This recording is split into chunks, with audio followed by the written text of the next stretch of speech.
Bienvenidos a Trago y Medio. Soy Claudia González y este es un podcast de Viva la Boca.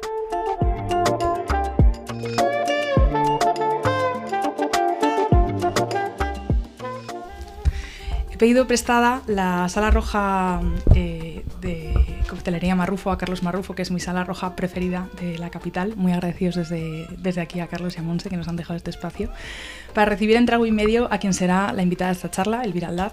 Elvira es especialista en marketing digital, divulgadora del mundo del cóctel, el sake y los destilados en general, colaboradora de varias publicaciones, entre ellas Neodrinks o Beber Magazine.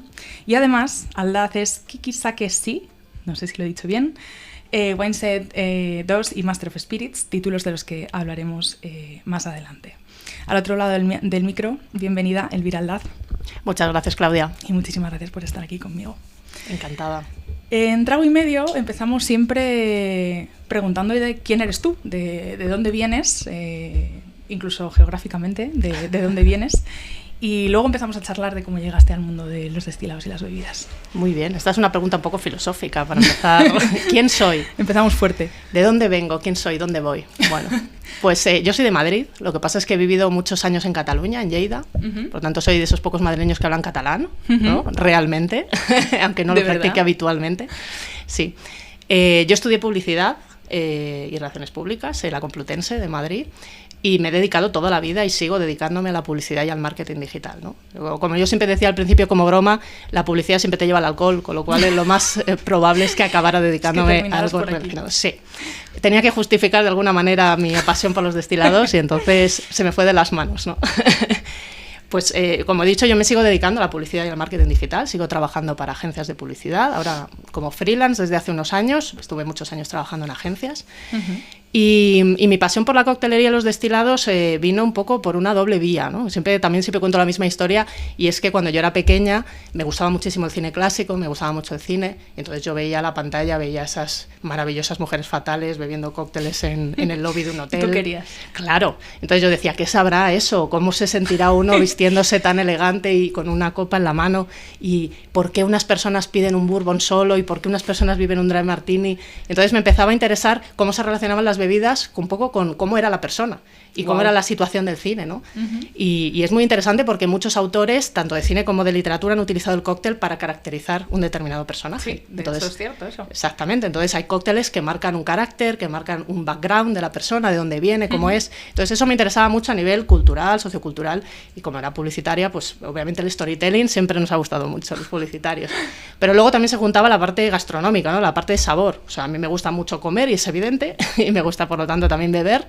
Entonces me interesaba mucho toda esa parte disfrutona del alcohol y también la parte cultural o la parte de molarse uno, vamos, porque al final no hay nada que mole más que estar con un cóctel en la mano, ¿no? Una buena conversación o una buena música. Eso es verdad, corroboramos. Entonces eso fue un poco la espita, la llama que se encendió en mí, y entonces, bueno, pues cuando estaba en la agencia, pues yo siempre dije, bueno, cuando yo era pequeña siempre dije, cuando me independice de casa, una cosa innegociable es tener una barra de bar en casa. Dime que tienes esa barra de bar en casa. La tuve desde el primer momento. La suerte es que me independicé con 28 años, con lo cual tuve tiempo para organizarme y ahorrar. Y entonces cuando me independicé, la barra fue absolutamente innegociable. Claro, yo ahora veo fotos de esa barra y me doy vergüenza ajena lo que yo tenía allí. O sea, qué vergüenza. Pero yo empecé a hacer mis fiestas. Ya tenías lo que es una intención, ¿no? O sea... Claro, ahí estaba la llama, ¿no? La llama. Entonces yo me compraba mis libros, hacía mis cócteles de colorinchis, de 1000 colores, mis amigos estaban encantados, a todas las fiestas iba con un maletín lleno de botellas y de cosas para experimentar, creé cócteles para mis amigos. Qué suerte tienen tus amigos. Con autorreferencias absurdas que son ya imposibles de explicar. O sea, todo era un mundo muy interesante. Entonces todo el mundo me decía, ábrete un blog, háblate un blog. Además habla de los restaurantes donde vas, salía entonces mucho a cenar fuera. Me daba mucha pereza. Tú sabes lo que es trabajar y luego pico y pala y luego hacer cosas. Entonces era como, no, el fin de semana es para disfrutar y para mis cosas. Entonces lo fui dejando y al final finalmente me abrí un blog, pero bueno, de aquella manera y tal. Cuando me hice freelance, dije, esta es la mía. ¿Cuándo pasó esto? ¿Cuándo te haces freelance? Por situarnos un poco Pues en el me tiempo. hice freelance en 2013, dejé el trabajo. Tenía un ratito, una década. Sí, dejé el trabajo, freelance. Estuve haciendo un poco el tontito 6 meses y luego ya dije, venga, va, ahora me pongo por toca trabajar. Entonces me puse por mi cuenta. Entonces cuando me puse por mi cuenta dije, aquí tengo el tiempo yo ahora para empezar a formarme. Entonces dije, pues voy a empezar a formarme, voy a empezar a aprender, voy a empezar a escribir más, y entonces así empezó todo. Vale. Entonces poco a poco fui haciendo una montaña de cursos. Una montaña de cursos. Luego yo quiero preguntarte a fondo por tu formación, entonces ese bocadito lo dejo, ese traguito, mejor dicho, lo dejo para después. Sí. Pero estabas diciendo que empiezas a escribir. ¿Cuándo empiezas, por ejemplo, a colaborar con medios? No solo a trabajar en tu blog, que eso es mucho trabajo, aunque no sea un trabajo remunerado de una forma inmediata, totalmente, digamos, pero con medios o de una forma más asociada a magazines digitales o a publicaciones digitales. Yo diría que la primera publicación que me dio la oportunidad de salir un poco de mi reducto fue The Shaker and the Jigger, que yo creo que fue una de las grandes publicaciones de referencia del sector y que fue una pena que terminara, ¿no?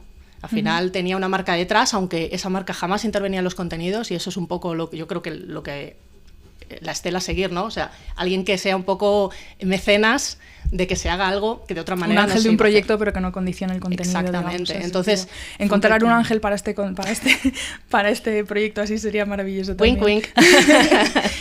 Totalmente. Entonces es el comienzo de la escritura, digamos, bueno, que ya había comenzado antes, pero más. Sí, ahí me lo tomé mucho más en serio, porque una cosa es escribir para ti en los ratos que tienes libres, y otra cosa es tener ya un poco la responsabilidad de que el contenido que hagas tenga sentido para profesionales. Porque al final yo siempre he escrito casi siempre para público profesional. Claro. Luego esto también es algo que cambia mucho en comunicación, ¿no? Que depende del público que tengas, cambia el tono, cambian los temas, cambia incluso la forma de estructurar o de ese storytelling, de contar una historia, y no tiene nada que ver hablar para profesionales que hablar o escribir para foodies muchas veces, ¿no? Completamente, sí. ¿Y dónde estás ahora? Pues ahora profesionalmente estás aquí en Marrufo conmigo, pero ¿dónde profesionalmente sigo trabajando en publicidad. Al final lo que paga las facturas es lo que tienes 20 años de experiencia y lo que no hay es indudable. Entonces sigo trabajando para agencias de publicidad. Lo bueno es que mis dos partes han ido confluyendo, ¿no? Yo antes, cuando empecé, tenía dos cuentas de Twitter y decía que una era Dr. Jekyll y otra era Mr. Hyde. La cuenta profesional, digamos, estándar de mi verdadero trabajo era mi cuenta Dr. Jekyll, y afortunadamente la parte de Mr. Hyde ha ido creciendo, ¿no? Entonces, y también se ha ido fusionando, de tal forma que cada vez hay más amigos que trabajan en agencias que me llaman cuando ganan una cuenta de destilados, porque al final soy un planner, pero tengo una expertise en el sector, y al final es verdad que muchos publicitarios trabajan en muchas cuentas de las que no conocen a fondo el sector. Es que no tienen por qué ser expertos en cada uno de los temas, ¿no? que pueda traer un cliente. Pero al final lo interesante, y por lo que yo me hice planner, fue por eso, para aprender de todos los sectores lo más que pudiera, ¿no? La curiosidad me llevó ahí. Pero claro, al final trabajo mucho en publicidad de bebidas espirituosas, casualmente, pero también trabajo en otros sectores. Y la parte destilada, digamos, la parte Mr. Hyde, la voy haciendo crecer, pues colaborando en algunos medios, sobre todo dando formación, es la parte que está más monetizada, vamos a decir, que es la palabra de moda hoy en día. Pero bueno, mi idea es ir creciendo también en esa parte, pero sobre todo divirtiéndome. O sea, la parte Mr. Hyde nunca puede pasar a ser aburrida. Sí, es la parte que se lo pasa bien, ¿no? Exacto, entonces me vuelvo a la publicidad, que se paga mejor y ya está. Me ha dicho un pajarito que tienes un pasado relacionado con el mundo musical también en la escritura. No, en la escritura no, en el marketing. ¿En el marketing? Porque yo estuve trabajando bastantes años en promoción de musical para Droid, para Warner y al final para EMI. Y entonces hice muchos lanzamientos de discos. Wow. Cuando empecé. O sea que si después de este podcast lo que decimos es hacer un disco, también podemos contar contigo como experta en música. Bueno, esta es la parte más interesante, y es que yo no soy nada experta en música. No sé para nada. venderlo. Para venderlo sí, y para acompañar a artistas por ahí con sus rarezas y tal también. Bueno, si nos da por ese camino, te llamaremos también para eso. Bueno, y sabéis que después de presentar al invitado siempre hablamos un poco del lugar en el que estamos. Cuando el invitado es un bartender, normalmente tratamos de que el lugar en el que estamos sea el lugar de trabajo de esa persona. Cuando el invitado no es un bartender, pedimos espacios prestados muy amablemente, y repito, estamos en Coctelería Marrufo, en calle Noviciado, que es un local muy muy molón de Carlos y de Monse. Es un sitio que es ideal para un cóctel por la tarde, para venirse a aperitivo los sábados, que es algo ya que está tomando cierta... bueno, tiene una asiduidad, pero está tomando ya cierta relevancia. Cada aperitivo se hace en colaboración con otros locales, ¿no?, que ponen la comida. Entonces aquí hemos tomado desde vino caliente en Navidad con churros, hemos tomado tacos, hemos tomado, bueno, un montón de gildas, absolutamente planes completamente diferentes entre ellos. Y es un muy buen sitio para refugiarse del calorcito en verano y del frío en invierno, porque tiene diferentes salas, y bueno, me gustaría trasladaros lo muchísimo que me gusta Marrufo y eso responde a dónde estamos hoy con Elvira, ¿no? Y vamos con las 2 primeras preguntas, que esas siempre os aviso son comunes a todos vosotros, porque me gustaría que, dado que tratamos de traer perfiles diferentes, ver cuáles son las diferentes respuestas a estas 2 preguntas. Elvira, ¿qué es un cóctel? Preguntas que le gustarían a Borja Insa. Podemos llamarlo la sección Borja Le caerá Insa. a Borja también. Él seguro que la tiene pensada. ¿Qué es un cóctel? Eso para mí es una mezcla de ingredientes.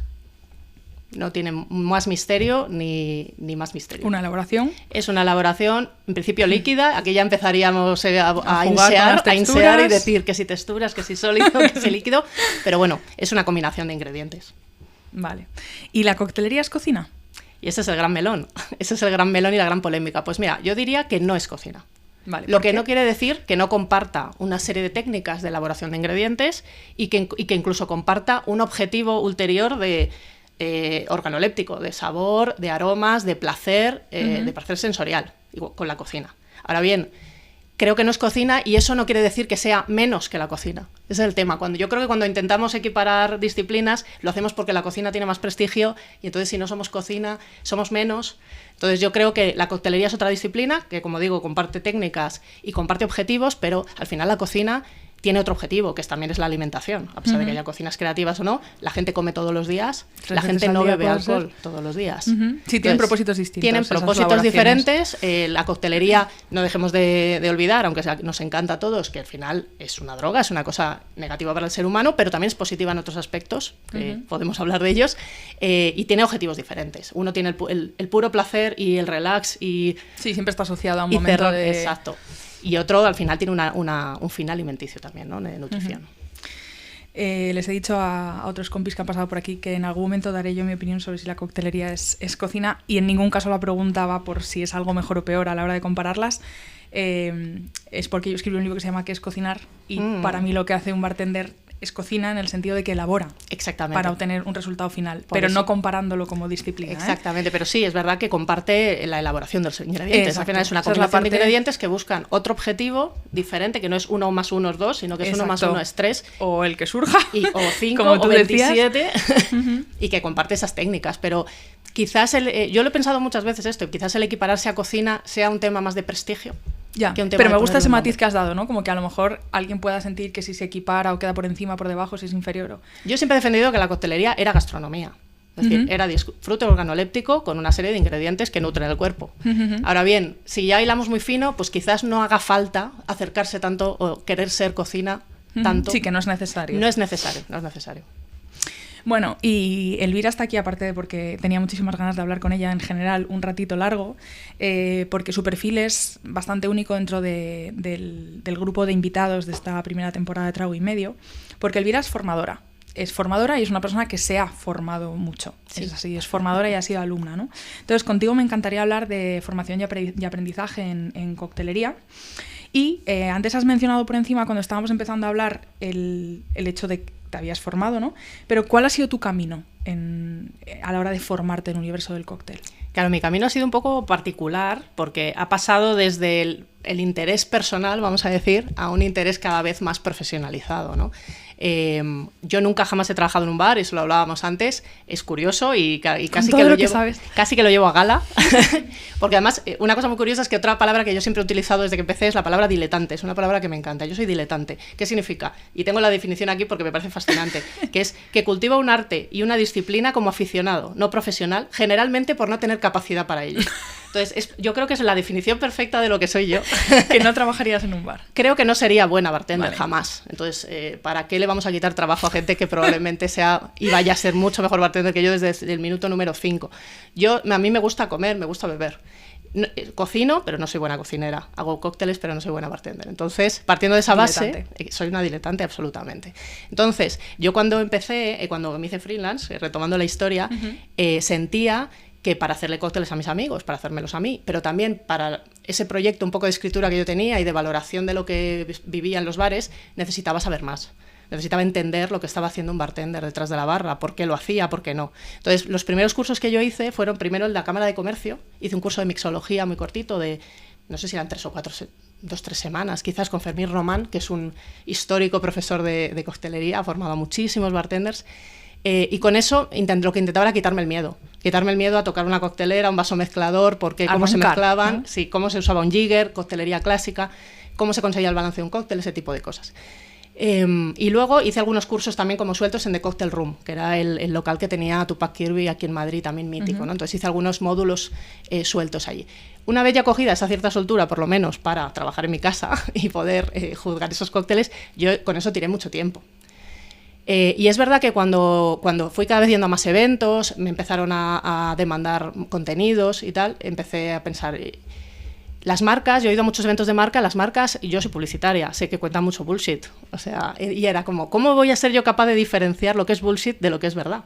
Si una marca me cuenta que su producto tiene esta cosa súper exclusiva y diferente, ¿cómo sé yo que verdaderamente es diferente? O sea, querías tener criterio para alcanzar esa verdad. Digamos. Exactamente. Vale. No hay nada que me fastidiara más que leer una nota de prensa y no entender bien si me la estaban colando o no. Vale. Entonces, ese fue el origen de que yo decidiera lanzarme al ruedo absoluto de hacer el Master of Spirits con Javier Pulido y meterme en un embolado muy grande, porque al final eran no sé cuántos meses, 7 meses, una cosa así, 3 días por semana bebiendo destilados. Entonces era un proyecto importante para alguien que no se estaba dedicando a eso, que lo hacía por pura afición, ¿no? A mí me encantaría. Es una maravilla, o sea, fue unos meses fantásticos en los que engordé 8 kilos, pero fueron fantásticos.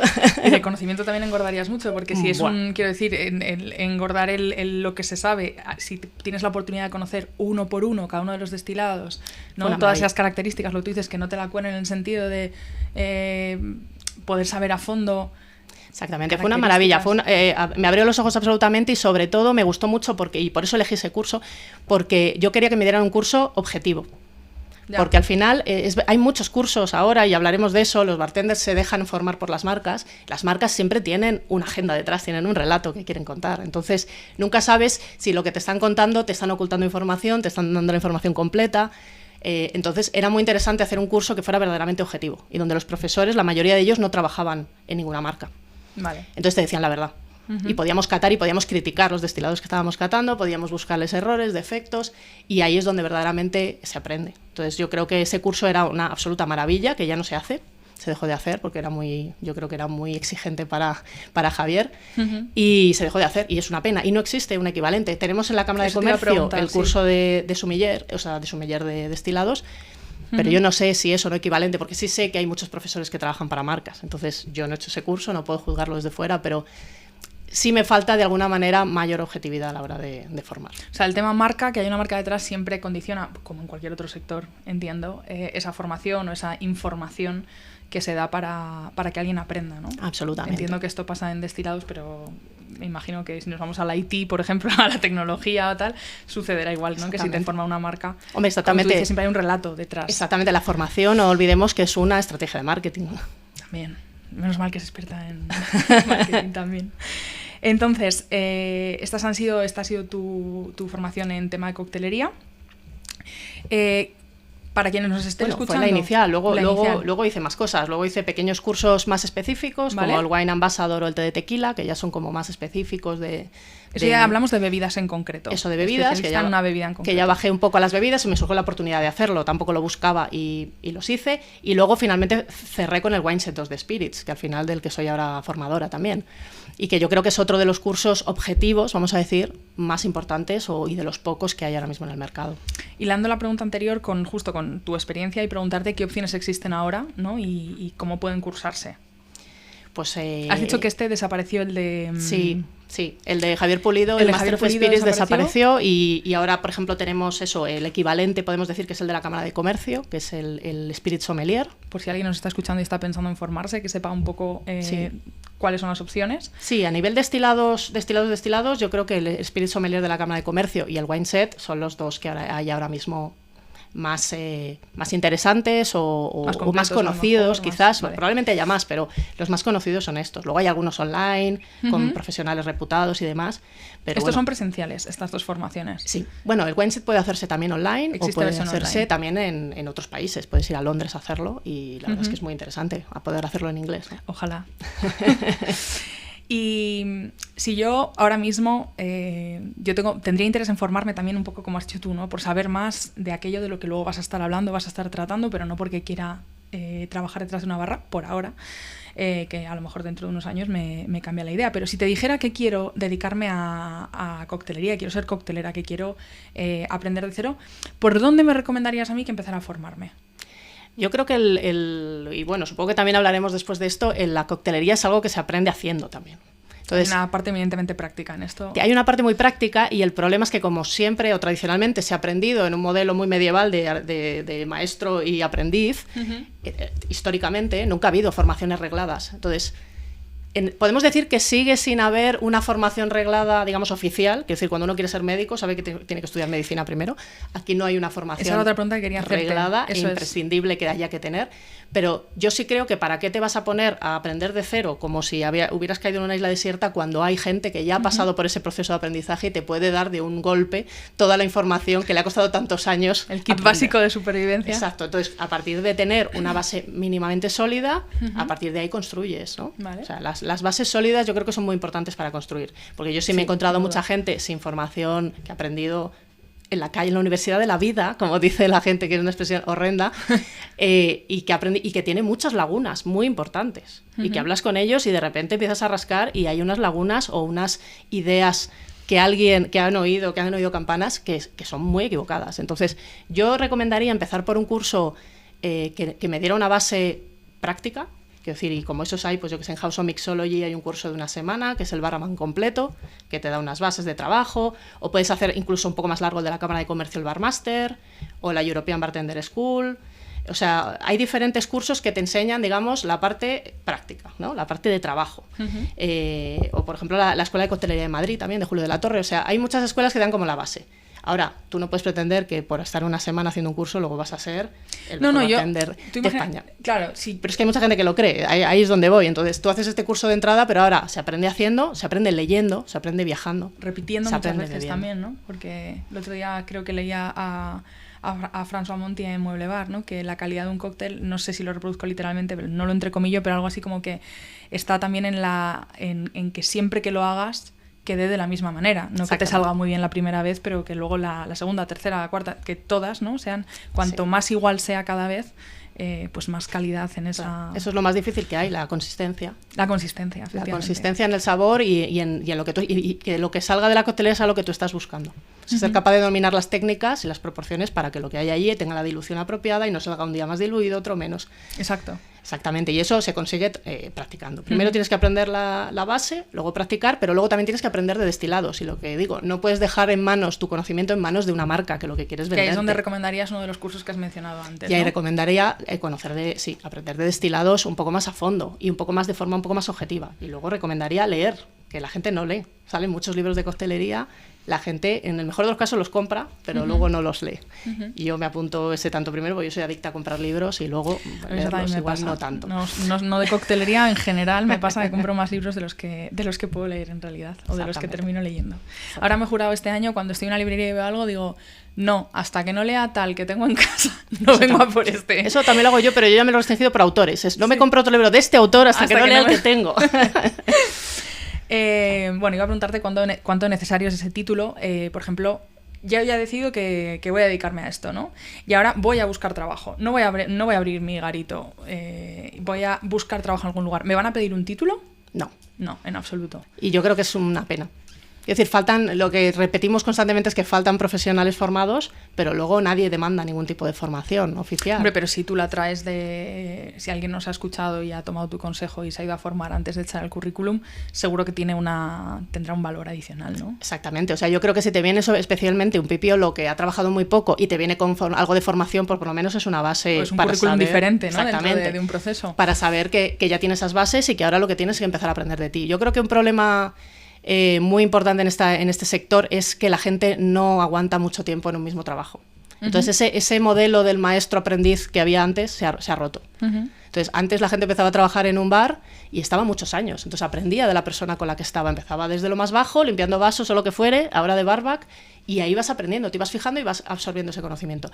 Ahora la gente, como te digo, hace un curso de una semana, se cree que ya es la monda, no aprende de nadie, y lo único que hace es saltar de bar en bar. Entonces, se ha roto ese sistema de aprendizaje como más formalizado. Entonces, la gente recibe un montón de inputs diferentes, pero no tiene en su cabeza no es un largo plazo, digamos, en el que... Y no estructura la información que tiene en la cabeza, no entiende bien. O sea, tú le haces a la gente preguntas y notas que no ha entendido bien, que ha oído Así cosas. Es como tú lo detectas. Totalmente. Tienes determinadas preguntas que seguro que son como alertas que... No las he pensado nunca, pero surgen en conversaciones, porque claro, yo me paso mucho tiempo de mi día en bares hablando con gente y entonces en conversaciones a veces te sorprende gente que lleva 30 años trabajando en esta profesión y que te dice unas cosas que dices, pero ¿esto dónde lo has escuchado tú?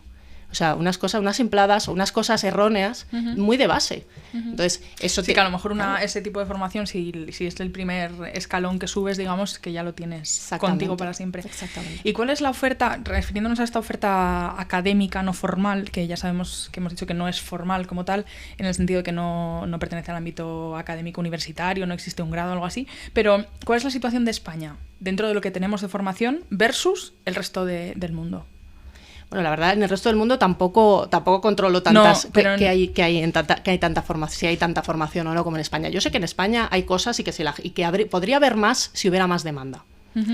Y es un poco lo que pasa con esto. La gente cree que escuchando lo que dicen las marcas, aprendiendo en el bar, echándole un poco de morro a la vida, es suficiente. Y lo que sí estamos viendo ahora es que la gente que ahora está a la cabeza de la coctelería en España ya tiene cierta edad y tiene cierta experiencia. Se ha dado muchos golpes contra la pared y se ha esforzado muchísimo para aprender lo que sabe. Es gente que ha leído libros, ha viajado, ha hecho prueba y error, y ahora ha conseguido tener un conocimiento que tiene un valor excelente. Entonces, ¿por qué tú vas a empezar de cero a darte otra vez de golpes contra la pared hasta llegar a su nivel? ¿Por qué no aprovechas ese conocimiento y metes un salto cualitativo importante? Entonces, yo creo que el sector dará un salto cualitativo cuando sea capaz de aprovechar todo ese conocimiento que ya hay y construir encima. No volver a empezar cada vez de cero. Entonces, me parece una observación muy buena, la verdad. Esa gente está desaprovechada. ¿Y por qué? Porque no hay nadie que quiera pagar y diga voy a pagar 3.000 euros porque las 6 personas que más saben de este tema me den todas las bases de este conocimiento. Es curioso porque en cocina, por ejemplo, no es que quiera comparar, pero por quedarnos en un ámbito cercano, no comparándolas como disciplinas, pero que es algo que cada vez va a más, cada vez... bueno, ya existían las FPs, pero me refiero a nivel reglado, universitario, académico, como tipo grado, tipos máster de especialización y tal. Es algo que crece y que cada vez hay más alumnado, ¿no? Y sin embargo, en esta patita de la gastronomía me sorprende, ¿no? Estos datos que me das. Sí, es probable que esto ya es una apreciación personal. Yo muchas veces se nota cuando hablas con personas del sector quién ha tenido otro tipo de formación y ha cambiado de sector y quién desde lo más joven ha estado poniendo copas en un bar y ha ido creciendo. Porque se nota el discurso. Cómo tiene estructurada la cabeza. La gente que había estudiado antes, yo qué sé, biología, psicología, economía, y de repente, ya de mayor, ha dado este vuelco, tiene una manera de pensar diferente y de aprender las cosas. Como digo yo, más estructurado. O sea, son capaces de entender en profundidad las cosas y sobre eso aprender. Tienen como un método científico, vamos a decir, en su mente. Sin embargo, la gente que ha aprendido en la calle, esto, lo otro, pues tiene todo en realidad un poco con pinzas. Entonces, lo que tienes es mucha cara y mucha capacidad labia para venderlo, sí. Pero en cuanto empiezas a rascar, empiezas a darte cuenta y en formaciones que yo he estado, te empiezas a dar cuenta eso de las lagunas que tiene la gente y de que faltan bases. Y entonces el conocimiento un poco más complejo, cuando ya tienen que tirarse a cosas más complejas, el conocimiento se desmorona. Te iba a preguntar, bueno, una vez charlando contigo me decías que es difícil levantar una formación en España, ¿no? Por eso, porque no hay esta conciencia de voy a pagar 3.000 o 6.000 o los que sean, como se paga y ya no solo en la cocina, como se paga en general, sí. en todo lo que incluso fuera de la universidad, vamos, en todo tipo de formaciones, ¿no?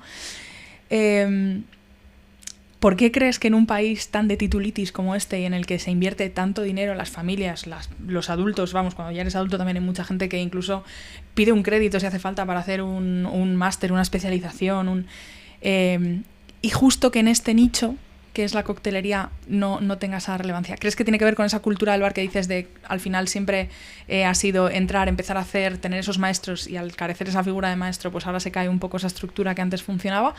¿O tiene que ver con algo más?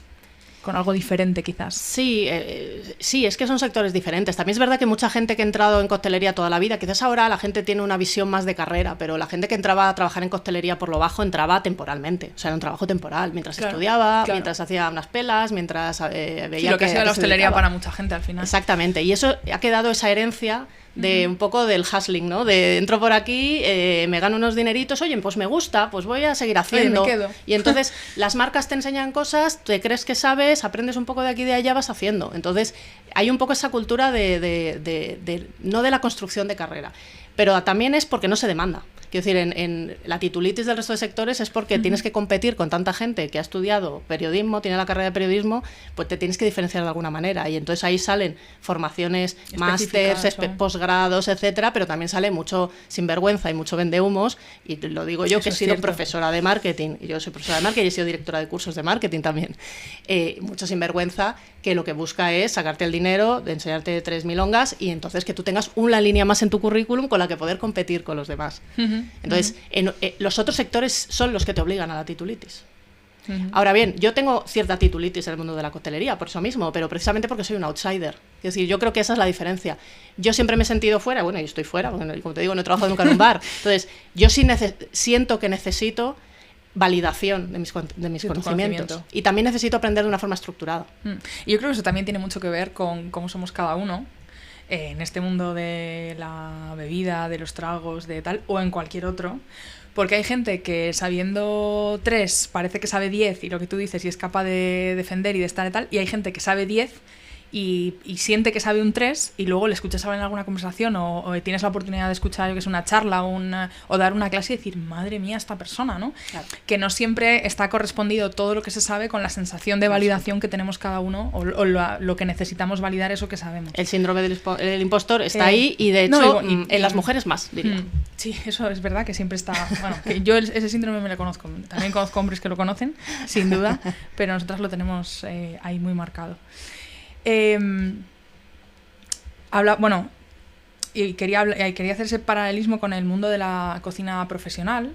También hay mucha gente de cocina profesional que no está formada. Muchos cocineros se formaron en escuelas de formación profesional. Ahora han surgido otro tipo de formaciones en el mundo de la cocina. Pero yo al final al barman, o al bartender o a la bartender les veo como... esto es un poco metodología Sapiens, que también está utilizada para crear este proyecto, entonces me voy a meter en este berenjenal un poquito. Al final, un panadero, un pastelero, un chocolatero, una persona que se dedique únicamente a hacer un tipo o una familia de elaboraciones es un cocinero especializado en algo. Me caerán por todos los lados por decir ahora que voy a decir por un momento que un bartender o una bartender es un cocinero especializado en un tipo de elaboración que es un cóctel, ¿vale? Bueno, ¿por qué no? ¿Por qué no? Igual que en el mundo de lo profesional hay estas formaciones que hemos dicho, si traducimos ese ser cocinero de cócteles al mundo amateur, hay mucha gente que hace cursos de cocina. Sí. ¿Hay mucha gente que hace cursos de coctelería? No. Porque la coctelería doméstica no tiene esa relevancia. Pero claro, volvemos a lo mismo. Todo el mundo come varias veces al día, no todo el mundo bebe y desde luego muy poca gente bebe en casa. Bien. Es que decir... la coctelería todavía no tiene el estatus en el público general de gastronomía, que es un poco lo que yo decía. Creo que no es cocina, pero creo que sí es gastronomía. La gente, pero un porcentaje muy alto de la gente, bebe única y exclusivamente por el efecto de emborracharse, o de desinhibirse, de relajarse. Le da igual lo que haya en la copa. O sea, tú le das una porquería y da igual. Por eso la gente se le bebe los chupitos ras de trago, porque se bebe una cosa malísima, es que está malísima realmente, y se la bebe de trago porque lo único que busca es el efecto final. Sí. Esto en los países latinos, y está estudiado, tenemos una manera de beber mucho más saludable, porque bebemos socialmente. Y hay un cierto control social. Yo con Carlos Marrufo en esta misma sala en otra ocasión. Hay un cierto control social sobre el beber. O sea, y además cada vez con la gente joven, cada vez está peor visto estar borracho en público, hacer el ridículo, perder el control. Pero sin embargo, esa bajada del control un poco, la bajada de la persianita, eso está bien visto. Y de hecho, en países como Japón se exige dentro del ambiente de trabajo beber algo de alcohol para bajar esa persiana y poder aplanar la estructura jerárquica de la empresa y poder hacer innovaciones. Todas las innovaciones de la industria japonesa de los 80 se gestaron bebiendo. Me encanta. Porque era la única manera que tenían los ingenieros de decirle a su jefe lo que se les había ocurrido. ¿En serio? Exactamente, ¿no? Y está documentado. O sea, ingenieros con un poco de síndrome del impostor también, ¿eh? Ahí, No, porque como allí la estructura es muy jerárquica, se entiende que en un ambiente distendido en el que has bebido, tanto jefe como empleado, ahí sí cabe la posibilidad de saltar esa jerarquía y decir las cosas. En otro entorno no funciona. En China, por ejemplo, se dice que hay un dicho que dice que los contratos se tienen o que escribir borracho y corregir sobrio, o escribir sobrio y corregir borracho. Nunca jamás vas a hacer un contrato con un chino si no te bebes antes 27.000 chupitos de baijiu hasta acabar vomitando en una esquina. Y luego ya firmas. Claro, se valora más que estés vomitando en la esquina que estés sobrio y rechaces ese alcohol, porque se considera que es una persona no confiable, que no es capaz de bajar esa barrera y tiene algo que ocultar, ¿no? Claro, entonces, es que hay un montón de matices culturales detrás de... Muchísimo, y es súper interesante. En cambio, los países anglosajones tienen una cultura insana del beber. Beben a escondidas, no está bien visto beber en público. La gente bebe en su casa a escondidas, dice en público que no bebe, pero luego son alcohólicos. Entonces, esa cultura es muy diferente, la manera en que bebemos unos y otros, ¿vale? Entonces... por eso mismo, claro. Hay cursos de cocina, pero no hay cursos de... La gente en España piensa que, por eso digo, en España, en el extranjero sí hay mucha gente que aprende a hacer cócteles y bebe en casa. ¿Por qué? Porque sí que beben en casa, a escondidas, y se hacen sus dry martinis y lo que sea. Las marujas en Estados Unidos, las películas, que se hacen sus margaritas y sus cosas. En España hay mucha gente que ve mal beber en casa. Que dice, esto es de alcohólico, yo bebo con mis amigos en un bar. Socialmente, ¿no? Exactamente, entonces no está bien visto. Y cuando te reúnes con amigos, es raro el que se pone a hacer cócteles como hacía yo, de coloring cheese. Bueno, es raro, pero mola en realidad, porque... Claro que mola. Bueno, yo sí que tengo un par de cocteleras en casa y no con muchísimo éxito, la verdad, pero alguna vez sí que hemos hecho algo, sobre todo cuando vivíamos en Irlanda, que había un lockdown total, no había, ya era 2021, no 2020, un segundo lockdown ahí súper pesado, y ahí sí que arrancamos a hacer algo de coctelería y tenemos una amiga que sigue viviendo allí, Tera, que joder, se le da increíble. Hacía unos cócteles, no, pero ya alucinaba, digo, esto es mejor casi que ir a un bar, y además con lo carísimo que es beber allí, digo, pues muchísimo mejor en casa. Claro, el problema que tiene hacer cócteles en casa, y lo digo como experiencia, como experta en hacer cócteles en casa para mis amigos, es que el que hace cócteles no disfruta mucho, porque me encanta hacer cócteles, pero no disfruta de la fiesta. No estás entonces, o haces un ponche para compartir y que la gente se autofinancie, o tú tienes que estar todo el rato viendo cócteles, que a mí yo me divertía mucho. Ella hacía como ronda, ¿no? O sea, hacía una ronda, nos sentábamos tal, y si después esa ronda apetecía, hacía otra y tal, pero es verdad que como quien le toca hacer la barbacoa, ¿no? Que al final se pierde la parte del aperitivo del comienzo. Te pierdes un poco las conversaciones, estás todo el rato ahí atendiendo, y luego cuando ya al final dices, bueno, venga, le dejo a mis amigos que hagan las recetas, pues las paredes peligran. Tienes miedo, ese tipo de cosas. Sí. Si te preguntara, estábamos hablando de cursos para amateur, pero vuelvo al tema más profesional, digamos. Formaciones especializadas en un tipo de bebida. Y sé que tú has hecho varias, has mencionado algunas antes. ¿Qué bebidas tienen una formación propia? ¿Dónde se cursan? Porque yo sé que tú te has ido muy lejos y también quiero que me hables de eso, ¿no? ¿Y cuáles son tus experiencias? Sé que haya leído y revisado en tu bio, has dicho tequila. Yo he visto whisky también, que eres whisky ambassador. Sí. Sake y sochu. Sí. Que luego te pregunto un poquito qué son y qué los diferencia más bien. Pero estas formaciones específicas que tratan de que alguien aprenda sobre una bebida en concreto... Son muy poco comunes. Son poco comunes. Yo creo que sí. Yo creo que cuando alguien... pues sí, porque si falta ya demanda de cursos generales de destilados, pues no estamos todavía en la fase de la especialización. Pero sí es verdad que, por ejemplo, pues la T de tequila, por ejemplo, es una formación que da el Consejo Regulador del Tequila, pero que no lo da de forma abierta, o sea, cualquier persona no se puede apuntar. Vale. Son formaciones que dan a empresas o a grupos de profesionales que se juntan para hacerlo. Yo lo hice con la gente de Grupo Entre Compas muy al inicio, cuando colaboraba con ellos, lo hicimos todos. Y ahora, por ejemplo, Grupo Entre Compas tiene una iniciativa para dar esa formación a grupos de bartenders de toda España que va trayendo a Madrid para darles ese tipo de formación. Vale. Entonces, al final son iniciativas que sí que están empujadas por marcas o por compañías o montadas por ellas, pero en realidad no existen. De hecho, el Whisky Ambassador, que fue un curso que hice yo justo después de acabar el Master of Spirits, que se ofreció, y dije, voy a aprovechar que lo tengo fresco, voy a profundizar y lo voy a hacer ahora. Pues es un curso que también ha dejado de hacerse. Entiendo que por falta de demanda. Vale. Entonces era un curso que estaba pensado precisamente para ser divulgador de whisky. Bueno, podríamos hablar del vino, pero el vino es un universo enorme en el que sí que hay una formación, pues, como decíamos, ¿no? Sí, reglada, reglada, específica, que tiene diferentes niveles, que tiene sus propios exámenes. Entonces, en el mundo del vino no voy a entrar, pero que quede aquí que conste que obviamente hay una formación especializada que existe en el mundo del vino. Sí. Sake y sochu.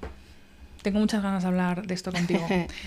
Cuando yo conocí a Elvira, acababa de recibir ¿no? Era la nota de tu examen. Sí. Cuéntanos, bueno, primero... De mis exámenes. De tus exámenes. Entiendo que quien nos esté escuchando tendrá un mínimo de interés o sabrá algo de bebidas, pero cuéntanos qué es el sake y qué es el sochu, porfa, para quienes a lo mejor tengan el interés por saberlo y no vayan a buscarlo ahora en Google, que te lo escuchen a ti.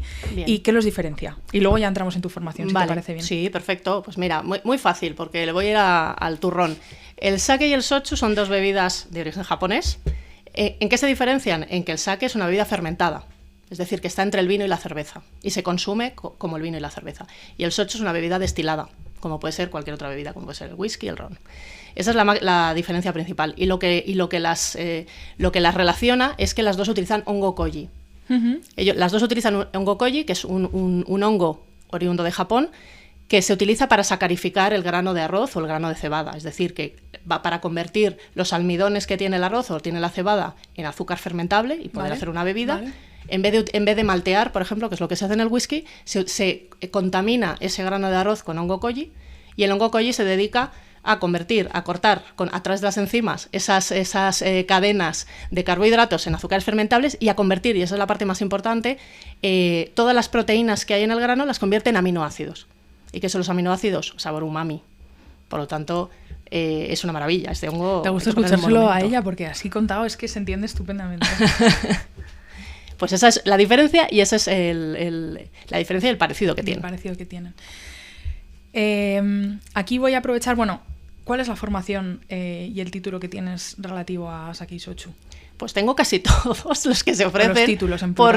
Porque me entró o sea, yo primero empecé... Tienes una fiebre por estas bebidas. Fue creciendo, mi fiebre fue creciendo. O sea, la fiebre inicial mía empezó en 2019, fue cuando me animé a dar el primer paso. Vale. Porque a mí siempre me había llamado la atención, Japón me ha gustado desde siempre muchísimo, y cuando hablas con todo el mundo que le gusta este tipo de bebidas, todos hemos empezado viendo manga, y todos nos ha gustado Japón, y luego las películas de Ozu, y así hemos ido creciendo nuestra afición por Japón. A mí me interesaba mucho, pero las veces que lo había bebido, obviamente, como el común de los mortales, había sido maltratado, lo había bebido muy caliente, final de la comida. De repente alguien me dijo, no, pero hay que beberlo durante la comida. Empezaba a beber, me interesa, pero no, me gustaría entenderlo, porque notaba que había un enigma, ¿no? Bueno, enigma es enigma. Elvira es ante todo curiosa, porque ella quiere entender y quiere saberlo todo. Yo quiero entender todo. Sí. Yo soy como, me gusta desmenuzar el reloj. Entonces yo decía, aquí hay un enigma. O sea, en esta bebida tiene un enigma que me interesa. Y entonces dije, bueno, algún día conseguiré aprender algo de esto, a ver cómo, porque no había ninguna formación en España. Vale. Yo ya había estado en Japón como turista, pero no había profundizado en nada. Entonces, de repente apareció en mi vida el curso de Kikisakeshi, que ofrece el SSI, que es una asociación de Japón, que está dedicada a formar gente en bebidas japonesas en sus idiomas. Porque claro, hasta ahora toda la formación que había de sake era en japonés. Y había algo en inglés, muy poco. Entonces dije, una formación en español, esta es la mía. Y entonces me apunté sin pensarlo en 2019, ¿no? Fue una de las primeras promociones, yo creo que la tercera o así que hubo. Qué guay. Había una sumiller japonesa que vivía en España, que era Mayu, que ahora se ha vuelto a Japón, y era la que lo impartía. Entonces yo dije, de cabeza. Además lo pagué carísimo. Luego ese curso bajó porque faltaba demanda, pero los gilipollas que fuimos los primeros corriendo fuimos los que pagamos más caro, ¿no? Entonces yo me lancé de cabeza y lo disfruté muchísimo.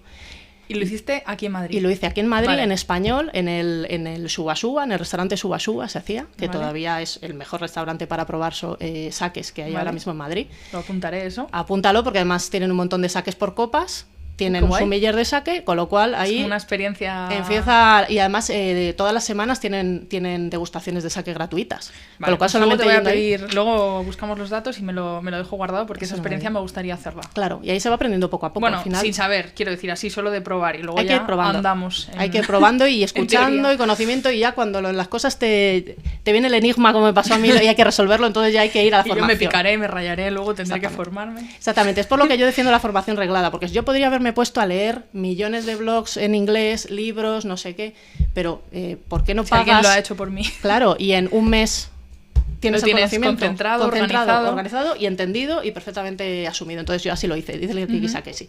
Entonces yo ya me sentí satisfecha conmigo misma de que ya podía beber sake y entender algo. Y entonces vino la pandemia. Entonces vino la pandemia y pasó una cosa positiva entre tanta negativa, y fue que muchos cursos americanos o japoneses empezaron a dar online. Entonces yo dije, esta es la mía otra vez. Esta es la mía otra vez. Yo además estaba en ERTE, estuve 4 meses en ERTE y dije, esta es la mía total. Entonces me apunté al CSP, es un curso que da John Gardner, que es uno de los mayores especialistas en sake no japoneses del mundo. Vale. Y entonces era un curso que todavía lo sigue dando online, que es concentrado también en el tiempo, súper intenso y súper claro.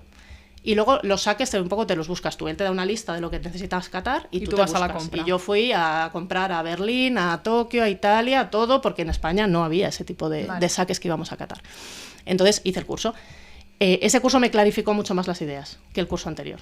Fíjate que estando en inglés, porque John Gardner es súper claro con los conceptos. Y me había dado un poco la sensación que también, al haberlo dado con Mayu, que el español no es su idioma nativo, le costaba más explicar los conceptos más difíciles. Entonces yo ahí sentí en mi cabeza un salto que ahí te hizo otro clic de entendimiento brutal y dije, ostras, esto hay que seguir profundizándolo. Entonces seguí aprovechando la pandemia y luego hice el sake escolar, que eso es como una posición mega friki, que solo los más frikis del lugar son capaces de enfrentar esto, porque es un curso que da Michael Tremblay, que es otro de los mayores especialistas en sake que hay, que es canadiense, que antes daba este curso presencial y decidió también hacerlo online. Entonces es un libro como de 200 páginas donde se estudia cada una de las prefecturas de Japón, de las 47 prefecturas de Japón, y tienes que saber ríos, montañas, cómo es el agua, qué arroces se cultivan, qué bodegas hay, cómo se hace, cómo es la cocina del sitio y por lo tanto cómo es el sake, porque el sake siempre se ha hecho para ayudar a la cocina nativa del lugar, con lo cual tenías que aprender historia, tenías que aprender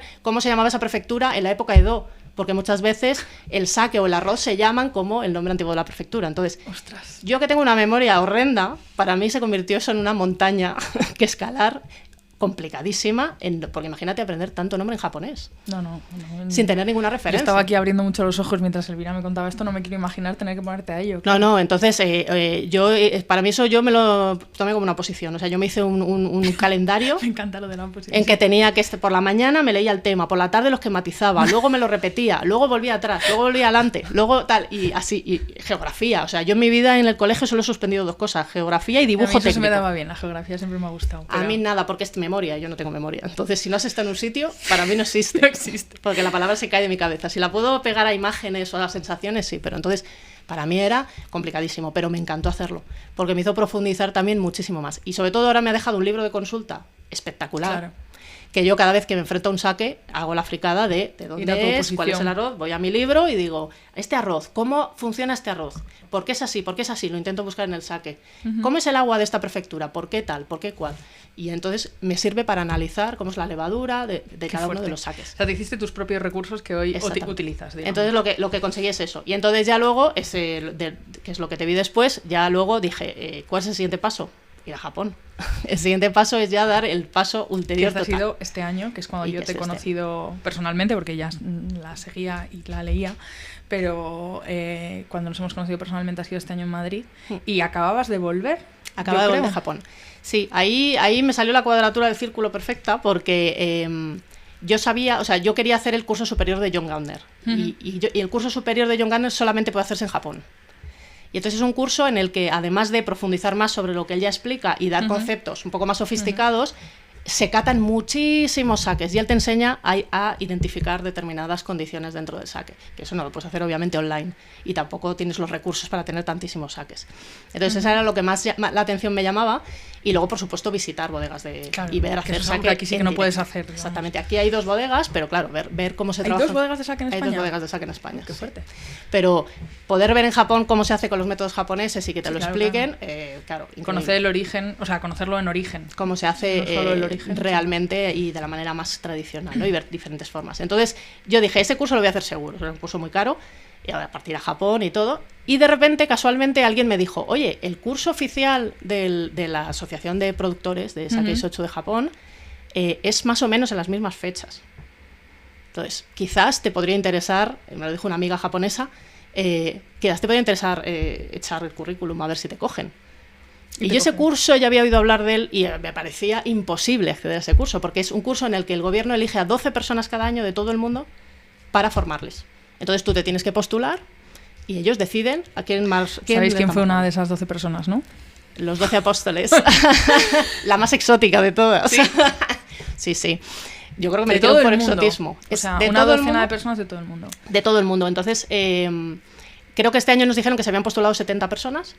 Y entonces, bueno, pues hicieron una selección. Entonces, claro, normalmente la gente que accede o que demanda eso, pues gente que tiene países donde el sake está mucho más avanzado, donde hay asociaciones profesionales y tal. Entonces, claro, había mucha gente de Estados Unidos, de Australia, de Hong Kong, de Singapur, pero de repente estábamos los exóticos, que era yo, de España, y luego había una chica de Sudáfrica, que es sommelier de vinos también, y le interesaba mucho traer el sake a Sudáfrica. Entonces éramos las dos notas de color. Bueno, y ahora haréis viajar el sake las dos, bueno, a nivel de conocimiento, ¿no? A tanto España como a Sudáfrica, entiendo, porque eso, si solamente hay 12 por año y no, me imagino que no habrá mucha gente de España que vaya para allá y que pueda entrar en esa selección. Sí, solamente ha habido una persona que lo ha hecho. Yo cuando llegué allí pregunté, digo, ¿soy la primera española que lo ha hecho? Y me dijeron, no, hay un chico que lo hizo hace 5 años. Bueno, y es uno de los formadores de More Than Wines de Valencia. Vale. Sí. Ya ficharemos. Existe una coctelería japonesa allí en la que el sake o el sochu, uno de los dos, forme parte de las elaboraciones, de los tragos. El sochu mucho. O sea, a mí lo que me sorprendió es que el sochu se bebe muchísimo en Japón. O sea, es increíble. Yo no lo esperaba, no lo pensaba. Así como el sake se bebe poco. O sea, pasa con el sake en Japón como aquí con el jerez, ¿no?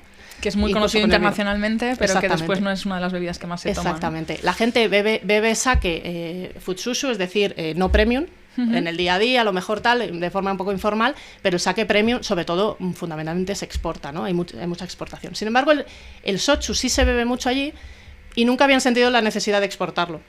Para mí es más desconocido, o sea... Claro, es que se vende muy poco fuera por eso, porque los japoneses ya se lo bebían ellos. O sea, así como sake sí he probado, sochu no he probado nunca, así que tendré que... Pues eso es lo que pasó. También. Entonces, ellos sí beben mucho sochu de forma informal, o sea, lo beben pues como si fueran cubatas, lo beben con té, alargado con té, con soda, con agua...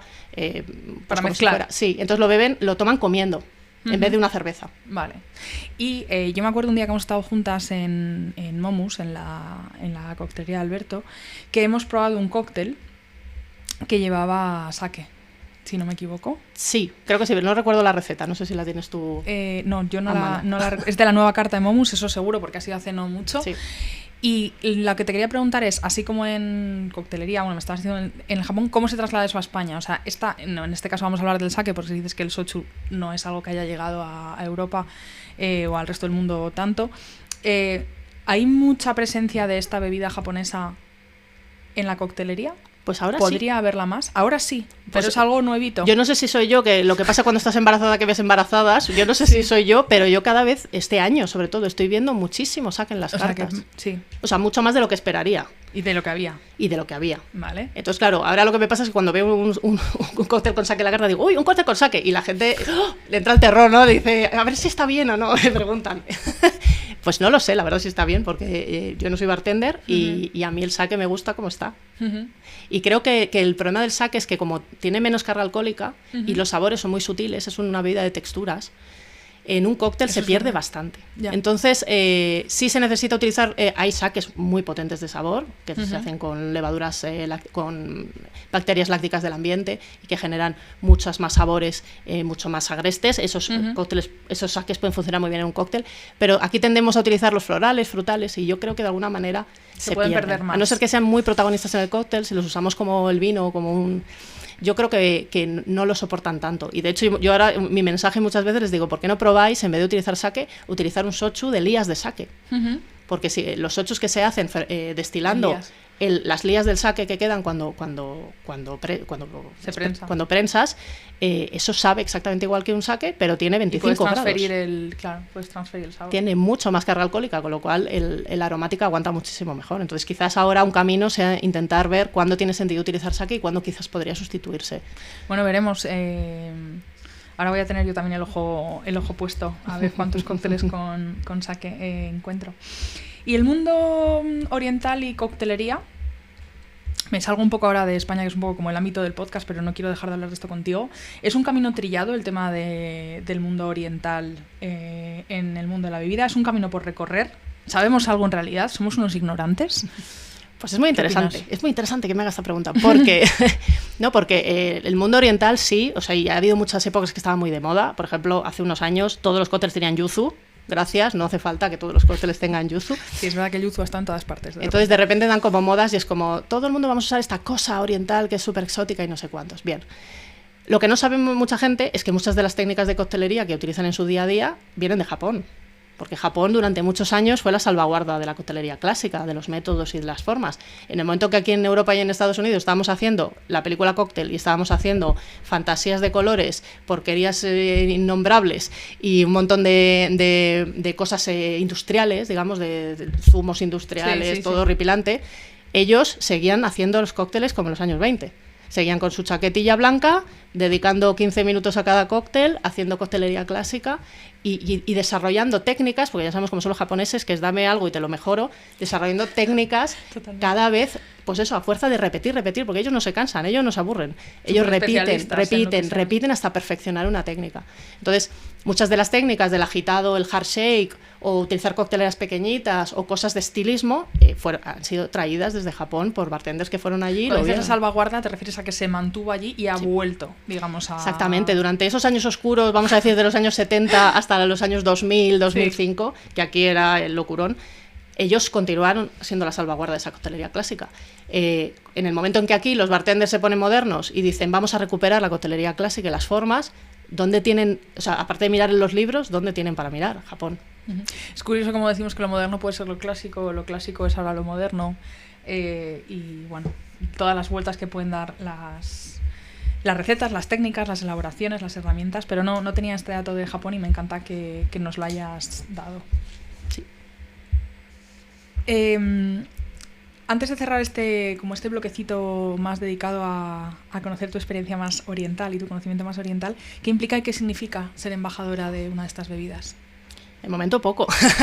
Pero a nivel oficial, a nivel teórico, no, sí. ¿cuáles son tus...? A nivel teórico, o sea, para lo que sirve ser seleccionado, por ejemplo, en este tipo de formaciones, es para conseguir la confianza de ellos. O sea, los japoneses necesitan confiar en la gente, no vale que tú vayas a venderles una moto. Entonces, ellos sienten que si te seleccionan, tú vas allí y eres formado por ellos y examinado por ellos, tienes una serie de conocimientos, una manera de avalar que tú tienes una serie de conocimientos que van a servir para poder comunicar lo que ellos quieren comunicar. Entonces, para lo que sirve ser, de alguna manera, embajadora de estas bebidas, avalada por esta asociación, es que si yo quiero empezar y empezaré a intentar hacer promoción de este tipo de bebidas en España, formaciones y tal, tengo su apoyo, sé que tengo su apoyo. Puedo plantearles cualquier tipo de proyecto para que me apoyen institucionalmente para llevarlo a cabo. Y luego aparte me han dado un carné moloncísimo que yo me puedo presentar en cualquier bodega de Japón, enseñar el carné, la mirilla y me tienen que enseñar todo. Eso nos lo dijo el vicepresidente de la asociación y me lo voy a tomar. Hombre, te lo voy a tomar al pie de la letra. Tengo FBI, abran la puerta y enséñenme todo, por favor. Qué guay. Vamos a hablar un poco de formadores, de alumnos, de cómo son las pruebas y de los exámenes. Y luego ya vamos a ir cerrando porque es que tenía muchas más preguntas de las que le puedo hacer a Elvira en el tiempo de esta entrevista. Pero bueno, lo primero de todo, cuando, por ejemplo, ahora has estado o estás dando uno de los cursos del Wine Center de Spirits, ¿cómo empiezas a ser formadora? O sea, ¿en qué momento...?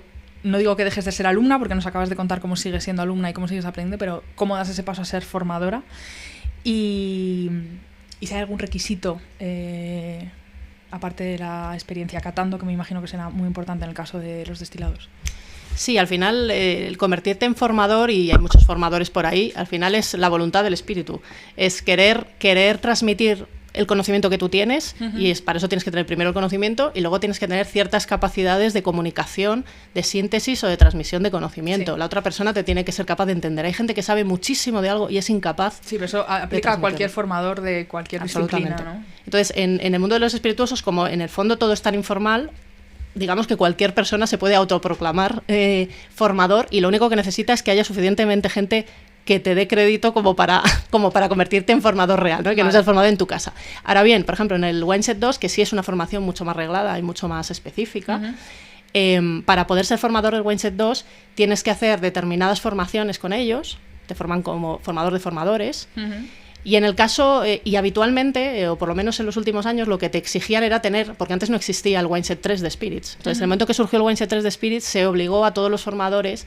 hacer el 2. el 3, hacer hasta el 3 y luego hacer un curso de formadores. Vale. Ahora bien, yo no tengo el 3 y soy formadora porque España es un país que está en crecimiento, en formación. Ellos consideran que es un país en crecimiento, entonces sí me dejan dar el 2 teniendo solamente el 2 y el curso de formadores. Vale, bueno, pero hay un curso de formadores, eso me refería por el medio. Sí. Y si nos pasamos a tu experiencia como alumna, ¿quiénes han sido referentes? Más allá del Windset 2, quiero decir, un par de nombres o 3 personas o 4 que hayan sido muy importantes para ti. Bueno, a nivel coctelería y destilería está claro que Javier Pulido. Sí, que lo has mencionado antes. Javier Pulido ha sido, yo creo, y es uno de los mejores formadores que hay ahora mismo en España. Desgraciadamente parece que está dejándolo, se está quitando, entonces es una pena perder a alguien que era capaz de transmitir también la información y además era capaz de lidiar con bartenders, que ya sabemos que a los bartenders no les gusta ni madrugar, ni estudiar, ni sentarse ante una hoja, ni ante un ordenador, y él era capaz, con su paciencia y con su pasión también, de transmitir, de que la gente, aunque hubiera dormido 3 horas, estaba en clase, estaba aprendiendo y estaba escuchando, ¿no? Y tenían ganas de formarse. Entonces, a mí es el que me abrió un poco las puertas de todo esto, además el que me transmitió el mensaje de escribir es de pobres, que es algo que también me gusta transmitir aquí porque es cierto.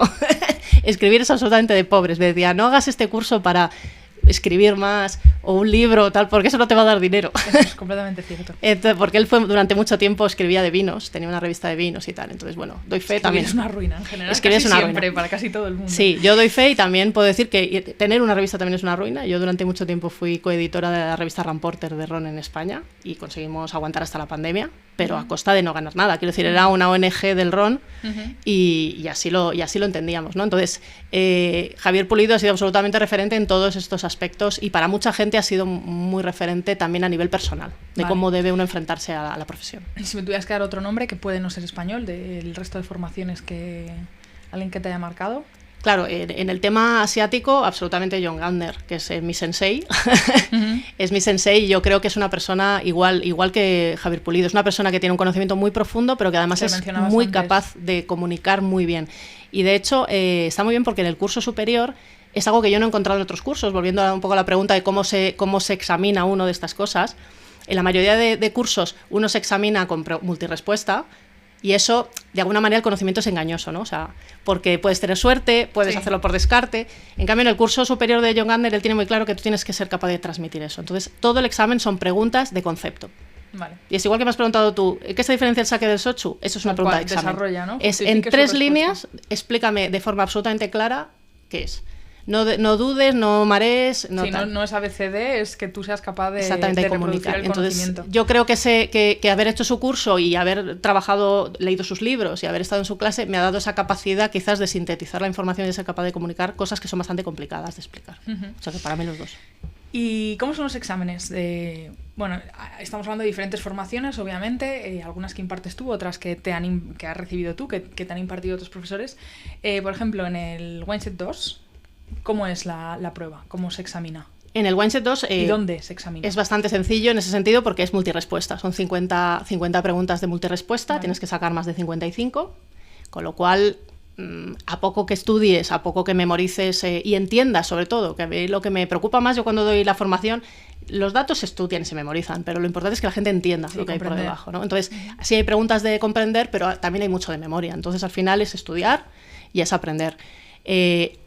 A mí me gustan más o me parece que validan más los conocimientos todos aquellos cursos también que tienen estos exámenes mucho más complejos, exámenes de explicación. El Windset 3, por ejemplo, de Spirits es así. Te hacen explicar conceptos y te hacen catar también. O sea, en el 3 sí tenemos una explicación escrita, digamos. En el 3 hay multirespuesta, también hay pregunta abierta y luego hay dos productos que tienes que analizar y catar.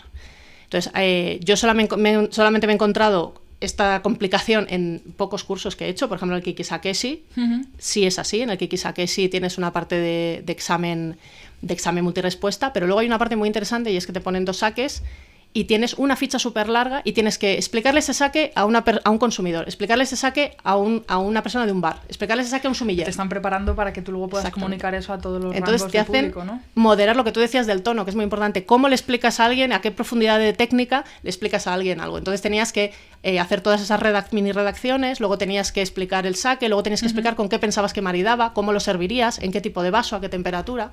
Simplemente como muy global. Sí, entonces buscaban que fueras capaz, simplemente catando y sin saber lo que hay en el vaso, de hacer una venta de ese producto, de alguna u otra manera. Entonces, fue el Complicado, primer examen que hice yo de saque y fue como, oh Dios mío, la gota gorda, sudé. Es verdad que luego hablé con compañeros que eran sumilleres y también habían sudado, con lo cual no era sola yo. ¿Y en qué idioma se hacen estos exámenes? Porque yo creo que me has comentado en el WineSet podía ser en inglés, pero también en español. Sí, el WineSet 2 se da en español, aquí en España. Eso, pero el 3 también te puedes ir fuera, o sea, puedes ir, por ejemplo, a Londres a exactamente. hacerlo. Si quieres hacerlo, puedes hacerlo en Londres. Y el 3 solamente, que yo sepa, en este momento se hace en inglés. Solo solamente. en inglés, vale. Solamente se hace en inglés. De hecho, creo que, por ejemplo, More Than Wines lo va a empezar a ofrecer, pero en inglés, por lo que yo he visto en su página web. Entonces, el resto de formaciones que he hecho, quitando el Master of Spirits, obviamente, han sido todas en inglés. Y voy a dedicar solo una preguntita. Quería hablar contigo de coctelería doméstica también, que es algo que tú has mencionado antes porque sé, me has ido contando y nos lo has contado hoy también aquí, que tú te has dedicado a hacer cócteles en casa y que ibas con tu maletita. Sí. ¿Cuáles dirías que son las habilidades más importantes para quienes se vayan a animar a hacer cócteles en casa? Que tengan ganas de pasarlo bien. Yo creo que fundamentalmente que no tengan miedo a equivocarse, que no pasa nada, que tú haces algo y está malo, no pasa nada, lo tiras y vuelves a empezar. Repites. O sea, no pasa absolutamente nada. Y yo diría que lo que hay que hacer es no asustarse, es empezar preparando el cóctel que sea tu cóctel favorito, el que tú te pides en un bar. Empezar por ahí, porque tú ahí ya tienes calibrado cómo te gusta, cómo tiene que ser y tienes una serie de ingredientes. No hace falta llenar la casa de 800 botellas para empezar. Empieza por los cócteles que te gustan, hasta que lo domines, hasta que digas, bueno, perfecto, ya no tengo que ir al bar, me lo hago en casa y tal. Empieza, con ese cóctel empieza a hacer riffs, empieza a cambiar el destilado, empieza a añadirle cosas, empieza a probar, empieza a ver libros y a partir de ahí ve construyendo. Lo que sí me parece importante es intentar aprender las técnicas, lo primero. Y es por eso que... Te iba a preguntar que por dónde empezar, por las técnicas, ¿no? Comprender qué sirve para qué. ¿Qué sirve para qué? Que, bueno, la receta te lo va a dar, que tampoco hace falta entrar en un momento muy sesudo. Si simplemente quieres prepararte un dry martini en tu casa, lo que tienes que saber es que se remueve, a lo mejor no hace falta saber ni por qué, pero lo que tienes que saber es remover bien. Y esto, pues, puedes aprenderlo viendo vídeos y practicando, preguntarle a tu bartender de confianza. Que siempre está muy bien. Exactamente, y que te pueden explicar cómo hacerlo, o puedes hacer un curso como hice yo. Porque yo sentía que me faltaba eso, me faltaba tener confianza a la hora de remover, a la hora de agitar. Entonces, bueno, pues puedes hacer un mini cursito. Sí, como lo que hablábamos, lo que yo decía antes, que igual que haces un curso de cocina y haces, no sé, pasta artesana y aprendes a hacer pastas a mano, que existieran cursitos, ¿no? De cómo hacer un margarita de 10, cómo hacer un dry, cómo hacer un sour, cómo hacer un... Yo creo que hay pequeñas experiencias y cosas. Es verdad que en estas experiencias, como la gente va a divertirse, la gente no está a lo que está. O sea, la gente no está pendiente a aprender la técnica y tal como debería estar o como estaría yo. Bueno, está, jijajú. Todo es divertido. Porque es dentro de un ambiente de hobby, ¿no? Exactamente, pero claro, yo haría ese curso, estaría preguntando, estaría diciendo, a ver, por favor, con el cuaderno apuntando. Inclinación, ¿cómo abro luego la coctelera? ¿Por qué la agito tanto? ¿Cuánto tiempo? ¿Qué ¿Ves? Pero luego eso también es lo que te decía antes, creo que va con el carácter, con lo curioso que sea cada uno y cuánto necesite cada uno validar su propio conocimiento, ¿no? De decir, oye, ya sé agitar, o estoy segura de que sé agitar. Claro. Voy a preguntar cómo se agita a una segunda persona. Claro. Y antes de ir cerrando, también quería preguntarte por un poco cómo ves tú el estatus de la coctelería en España hoy, dado que eres pues una experta en este nicho. ¿Cómo la ves hoy y cómo ves su desarrollo? Si tuvieras que mirar hacia adelante. Bien, que otro melón. hacia dónde tenemos que mirar. Otro melón. Te prometo que es el último que hablo. Sí, ya en no, esta pero mesa. es importante y bueno, y con lo que voy a decir obviamente es una apreciación personal. La primera, yo creo que es muy importante entender que la coctelería no es un ser monolítico. Es decir, como en todos los ámbitos, hay de todo. Entonces, tenemos gente que está a la vanguardia y que está obviamente al nivel de cualquier profesional de otro país, obviamente. Luego ya estaría a ver si el público responde o no, de qué manera, pero hay gente que está absolutamente a la vanguardia, hay gente que está en un rango medio muy digno y muy bien, y luego hay gente que hace las cosas muy mal. Casi lo que deberíamos hablar por países es proporciones. Si tú entras en un bar random cualquiera de España, de cualquier ciudad, es más o menos probable que vayas a beber bien. Y quizás hay otros países donde la proporción sea mayor. Es decir, es verdad que en España hay un gran volumen de bares donde en realidad no se bebe bien, ¿vale? Son bares de batalla, pero porque el público tampoco lo demanda. El público y porque no tenemos un número de bares elevadísimo. Tenemos un número de bares muy elevado, pero es verdad que como no hay una formación reglada, etcétera, luego hay bares que los cócteles no son su focus, pero me da igual. Un cóctel es un gin tonic o un cóctel es un ron cola, hazlo bien. Y no se hace bien. Entonces, Hay un porcentaje de bares que necesitan esa formación, que necesitan tomarse en serio su trabajo, porque a lo mejor lo hacen, pues eso, estudiantes, gente que lo hace de momento, no tienen formaciones. Sí, hay una parte de hostelería más de batalleo, ¿no? En ese sentido. Absolutamente. El gin tonic lo pone quien esté detrás de la barra y se acabó. Exactamente. Entonces, si estratificamos, digamos, el mundo de la coctelería, nos encontramos que estos últimos años la coctelería española ha dado un empujón gigantesco. Y toda esa gente que va a la vanguardia es la que está empujando de toda la gente que está detrás, ¿no? Y la gente que está detrás se está mirando en ese espejo y está empezando a ver que la coctelería puede ser una profesión seria, de larga duración y que vamos a por ella, ¿no? Entonces cada vez hay más gente joven que va entendiendo eso y va tirando para arriba más rápido de lo que ellos tiraron en su momento, ¿no? Pero yo diría que la coctelería española está a un nivel muy alto, no en todas partes. Y ese es un poco el quid de la cuestión. Pero bueno, cuando viajas te das cuenta de que no hay que acomplejarse en absoluto. No, yo creo que no deberíamos acomplejarnos en para absoluto, nada, en absoluto. Y que Madrid, por ejemplo, ahora como capital, bueno, no hablo de Londres o de Nueva York, pero que, vamos, el nivel, incluso en esos lugares medios que dices, bueno, bien, ok, ¿no? A veces están pues muy por encima de lo que muchos sitios llaman cóctel, ¿no? O te ponen por... Exactamente, o sea que complejos ninguno, y lo que hay que encontrar también es una voz, ¿no? Una coctelería española, y eso es también lo que está pasando yo creo que en los últimos años está pasando eso. Antes todo el mundo quería replicar el modelo clásico de Nueva York y de Londres. Si miras hacia el futuro, ¿tú crees que se está generando una voz propia de la coctelería española? Sí. De cada país. Yo creo que cada país está buscando su voz. Y por eso en los últimos 50 Best crecieron tanto las coctelerías latinoamericanas, se premió la carta latinoamericana. ¿Por qué? Porque yo creo que nos está pasando el efecto contrario. Las ciudades se están convirtiendo todas en uniformes. Tú vas al centro de cualquier ciudad y hay un Zara, un H&M y un tal. Y en cocina, y en coctelería sobre todo, estaba empezando a pasar eso. Es decir, el ceviche, el bao, el no sé cuántitos, el sushi... y de repente nos estamos dando cuenta de que entonces yo ¿para qué viajo? Si todo es homogéneo, ¿para qué nos vamos a mover? ¿no? Exactamente, entonces yo viajo a Colombia a beber un cóctel que tenga frutas colombianas y que solo encuentre y que las encuentre en el punto de maduración perfecto y que me estén contando una historia. Entonces yo creo que eso es lo que está pasando y eso es lo que España poco a poco entiendo que tendrá que ir encontrando su voz. Es decir, no todos los bares tienen por qué tener todos los cócteles, sino que a lo mejor hay que especializarse, y eso es lo que yo me encontré en Japón. En Japón las coctelerías están especializadas en una cosa, porque esa persona está obsesa ¿no? en esa cosa. Súper especialistas de una elaboración. Claro, siempre. Entonces tú llegas a un bar y te dicen, salen antes de que entres y te dicen, esto es un bar de coñac, ¿eh? Como diciendo, si lo que es coñac, fuera. No hay whisky, ay, tú bueno ya. Esto, no hay whisky, ya. Que vengo que voy a beber coñac. Que es que vengo a beber coñac. ¿Pero estás segura? Sí, estoy segura. Y hacen una cosa y son obsesos de esa cosa. Entonces, bueno, quizás no tenemos que súper especializarnos tantísimo. No es necesario. Pero sí es mejor una carta corta de cosas que tengas muy dominadas, ¿no? Que a lo mejor una carta extensísima en la que se te caigan las cosas con alfileres. Y que no hay que tener lo que tiene todo el mundo, porque es lo que tiene todo el mundo, como pasa en esos restaurantes que tienen 17 páginas y son el ceviche, el bao, el sushi. Es que no todo el mundo tiene que tener un ceviche, un bao, un sushi. Ese es el trío de los últimos años, de hecho. Yo huyo de eso. Es como, tienes estas tres cosas, pues no harás bien ninguna. O sea, quiero decir, si tienes sushi, tienes sushi. Si tienes comida... Súper especialista. Claro, es como especialízate en algo y haz algo bien. No hagas 7 cosas regular. Entonces, bueno, eso es lo que estaba pasando hasta ahora y yo creo que el futuro pasará por ahí. Pues muchas gracias por esas impresiones. Y voy a cerrar con estas 2 preguntas. No las conoce ningún invitado. Es un cierre que añado yo de mi mano mayor, porque aquí sí que busco la mayor espontaneidad posible, dentro de que todas estas charlas, obviamente, aunque ellos tengan alguna directriz un poco por dónde van a ir los tiros, pues no las hemos preparado previamente, no las hemos charlado previamente, ¿no? Como tú además eres de coctelería doméstica y eres bartender en casa, ¿cuál es el cóctel que más te gusta preparar? Que no tiene que ser el que más te guste beber, que esa es mi segunda pregunta. Pues mira, es curioso porque con el tiempo, pues yo creo que es en casa de herrero cuchara de palo. Cuanto más sé o más bebo, más perezosa soy en casa. Entonces, o que te haya gustado... Por eso tiendo. Yo antes hacía muchos cócteles agitados, no sé qué, no sé cuánto, fruta, esto, lo otro, pin. Me he ido haciendo perezosa, entonces cada vez me voy a las cosas que tienen, son más potentes, o sea, tragos cortos, con más destilados y menos fruta, porque digo, ¿para qué voy a comprar fruta solo para hacer un cóctel? Pues no la compro. Entonces, tiro para eso. Entonces, en este momento, y voy cambiando, me va por temporaditas. ¿Ahora mismo? Ahora mismo lo que más preparo es old fashion, y voy variando el destilado y voy variando el bitter.